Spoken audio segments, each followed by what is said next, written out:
അതെ, ഞാൻ കാന്താരി പറിക്കാൻ വന്ന കേട്ടോ. കാന്താരി എന്ന് പറഞ്ഞാൽ സാധാരണ നമ്മൾ വീടിൻ്റെ മുറ്റത്ത് എന്തെങ്കിലും വേണമെന്ന് വിചാരിച്ചാൽ നടക്കില്ല.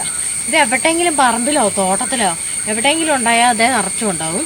നമ്മുടെ വീടിൻ്റെ പരിസരത്തൊക്കെ ആണെങ്കിൽ അതിലുണ്ടാകില്ല. ഇതിപ്പോൾ വീടിന്ന് പറഞ്ഞാൽ മുറ്റത്തിന് ഇത്ര അടുത്താട്ടോ നിൽക്കുന്നത്.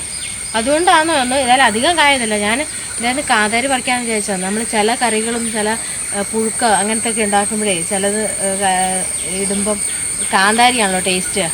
അപ്പോൾ അങ്ങനെയുള്ള കറികൾക്കിട്ട് കാന്താരി തന്നെ. പിന്നെ പച്ചമുളക് ഉപയോഗിക്കും. പിന്നെ എല്ലാത്തിനും തോരൻ കറിയൊക്കെ വെക്കുകയാണെങ്കിൽ പച്ചമുളക് ഉപയോഗിക്കും.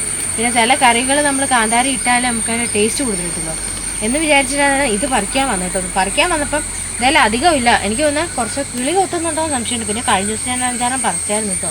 എന്നാലും അന്ന് കുറച്ചും കൂടെ ഉണ്ടായിരുന്നു. അത് കിളി കൊത്തിയതാണെന്ന് എനിക്ക് തോന്നുന്നു കേട്ടോ. ഇതിപ്പോൾ നമ്മൾ കാന്താരി പറിക്കുന്ന എന്തിനാണെന്ന് വെച്ചാൽ സ്പെഷ്യൽ കറി വെക്കാൻ കേട്ടോ. ഞാൻ കുറച്ച് ചേമ്പനാൾ പറിച്ചിട്ടുണ്ട്. അപ്പോൾ അത് നമ്മൾ ചുരുട്ടിക്കറി വെക്കാൻ പോവാം. ചുരുട്ടിക്കറി വെക്കുന്നത് എങ്ങനെയാണെന്ന് ഞാൻ ഫുൾ വീഡിയോ ഇട്ടിട്ടുണ്ട് കേട്ടോ. അപ്പോൾ ആ ഫുൾ വീഡിയോ കയറി കണ്ടാൽ നിങ്ങൾക്കറിയാം എന്താണ് സംഭവം എന്നുള്ളത്. അപ്പോൾ ഇന്നത്തെ വീഡിയോ എത്തുള്ളൂ. അപ്പോൾ ടാറ്റ, ബൈ ബൈ.